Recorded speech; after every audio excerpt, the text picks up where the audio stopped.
Алланы жоғалттың да, не таптың ал? Не таптың? Бүкіл дүниенің байлығын алдыңа әкеліп қой. Бүкіл дүниенің бақытын алдыңа әкеліп қой.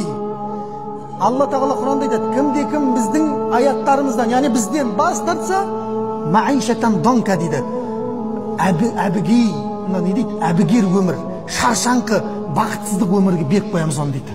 Көрдіңіз ба? Құдайды таппадың ба, дүниеде ешбір нәрсе жүрегіңе тыныштық бере алмайды ешқашан.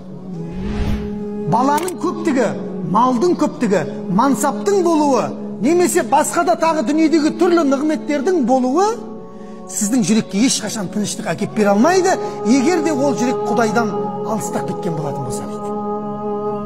Ал егер де дымың жоқ, сіңірің шыққан кедей бола бер, бірақ Алла жүрегіңе толған болса, сен Алламен бірге болсаң, онда сен ештеңені жоғалтқан жоқсың, және жүрегіңе әрдайым тыныш.